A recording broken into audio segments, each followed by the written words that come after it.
सचिन के दामाद ने भारत को जिताने की पूरी कोशिश, पर भारत को झेलनी पड़ी हार। क्रिकेट के साथ कप्तान कर रहे हैं मजाक। शुभमन गिल ने मुश्किल हालातों में खेली 7 की ये पारी, पर बांग्लादेश के गेंदबाजों के सामने भारत की अन्य बल्लेबाजी हो गई ढील। कोहली को बैठाकर एक्सपेरिमेंट करवा रहे थे।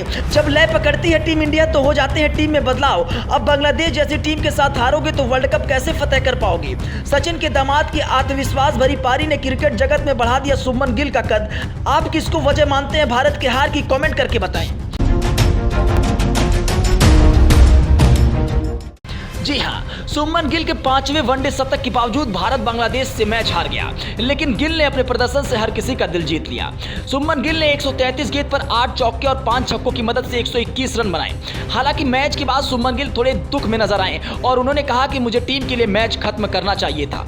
शुभमन गिल 32 वनडे पारियों में 63.41 की एवरेज से 1712 रन बना चुके हैं। इस दौरान शुभमन का स्ट्राइक रन रेट 101.6 का रहा। शुभमन गिल ने अपने ओडीआई करियर में अब तक 8 अर्धशतक और 5 शतक ठोके हैं। शुभमन गिल ने अपने प्रदर्शन के दम पर प्रिंस ऑफ इंडियन क्रिकेट का रुतबा हासिल किया है। बांग्लादेश के खिलाफ मुश्किल हालात में खेली गई 7 की पारी ने क्रिकेट जगत में शुभमन गिल का कद और बढ़ा कर दिया है। 266 रनों के लक्ष्य के सामने भारत को 2 रन पर पहला झटका लगा, जब कप्तान रोहित को तंजीम ने बगैर खाता खोले कवर्स पर कैच आउट करा दिया। तिलक वर्मा भी 5 रन बनाकर तंजीम का शिकार बन गए। स्कोर 2.4 ओवर में 17 रन पर 2 खिलाड़ी आउट हो चुके थे। शुभमन गिल ने मुस्तफिजुर रहमान के दूसरे ओवर की 5वीं ओवर पिच गेंद पर कवर ड्राइव के जरिए भारतीय पारी का पहला चौका लगाया। अंतिम शॉट पिच स्लिप फील्डर के बगल से इस सीमा रेखा पर 4 रनों के लिए चला गया। नसम अहमद के 8वें ओवर की तीसरी शॉट बॉल पर अराउंड स्टंप के बाउंस को काबू करते हुए शुभमन गिल ने बैकवर्ड पॉइंट की दिशा में कंट्रोल कट शॉट पर चौका जड़ दिया। साकिब अल हसन ने 12वें ओवर की चौथी फ्रैक्शन शॉट गेंद फेंकी और शुभमन गिल ने एक्स्ट्रा कवर की दिशा में खूबसूरत चौका अपने नाम किया। मुस्तफिजुर रहमान ने 13वें ओवर की अंतिम गेंद स्लोअर बैक ऑफ लेंथ डाली थी। शुभमन ने स्वीपर कवर को मात देते हुए खूबसूरत ड्राइव के सहारे चौका जड़ दिया। मुस्तफिजुर 15वें ओवर की चौथी लेंथ बॉल डालकर आउटसाइड ऑफ पर शुभमन गिल ने बैकवर्ड पॉइंट की दिशा में कट शॉट पर एक और चौका जड़ दिया। शुभमन गिल तेज गेंदबाजों और स्पिनरों के खिलाफ एक साथ आक्रामक बल्लेबाजी कर रहे थे। कोई भी बांग्लादेशी गेंदबाज इस बल्लेबाज पर अपना प्रभाव नहीं छोड़ पा रहा था। तभी 8वें ओवर की पहली गेंद पर केएल राहुल भी 39 गेंद पर 19 रन बनाकर चलते बनी। भारत का स्कोर 3 विकेट के नुकसान पर 74 रन हो गया। शुभमन गिल और केएल राहुल के बीच 84 गेंद पर 57 रन की साझेदारी का अंत हो गया।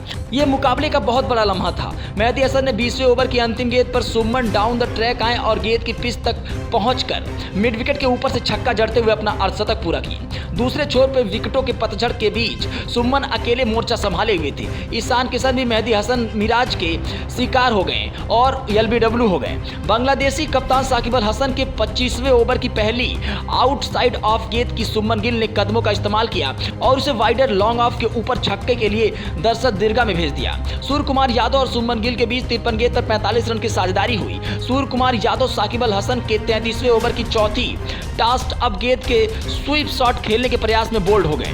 139 रन पर भारत की आधी टीम पवेलियन लौट चुकी थी। यहां से जीतने के लिए 106 रन पर 107 रन की दरकार थी। शुभमन गिल ने मेहदी हसन मिराज के 36वें ओवर को टारगेट किया। तीसरी गेंद पर डाउन द ट्रैक आए और लॉन्ग ऑन के ऊपर से फ्लैट 6 जड़ दिया।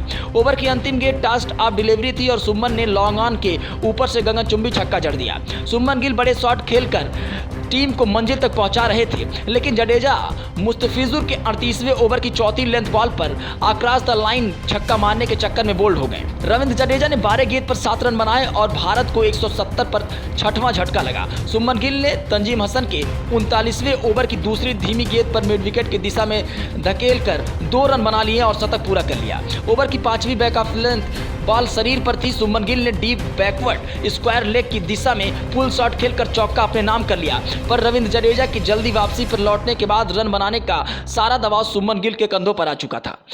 शुभमन गिल ने मेहदी हसन के 44वें ओवर में तीसरी गेंद पर स्टंप टू स्टंप गेंद थी, मिड विकेट की दिशा में छक्का जड़ दिया। ओवर की अगली गेंद टास्ट ऑफ वाइडर आउटसाइड ऑफ की थी। लॉन्ग ऑन के ऊपर से लेफ्टेड शॉट खेलते हुए शुभमन गिल को जरूरी एलिवेशन नहीं मिला और वो कैच आउट हो गए। जब शुभमन गिल आउट हुए तब भारत का स्कोर 7 विकेट के नुकसान पर 209 रन था। शुभमन के अकेले 121 रन की पारी खेली थी। शुभमन के जाने के बाद जीत के लिए 38 गेंद पर 57 रन की जरूरत थी, पर भारत 6 रन से मैच हार गया। अगर दूसरे बल्लेबाज ने थोड़ी भी जिम्मेदारी दिखाई होती तो शुभमन की वन मैन आर्मी वाली पारी टीम की जीत में काम आ जाती। वैसे सुमन गिल के इस शतक पर आपका क्या कहना है? अपनी प्रतिक्रिया हमको ज़रूर बताएं और बने रहें जेटी न्यूज़ के साथ। लेकिन अगर ये खबर आप यूट्यूब पर देख रहे हैं तो चैनल को सब्सक्राइब करना ना भूलें और फेसबुक पर देख रहे हैं तो पेज को फॉलो करना ना भूलें।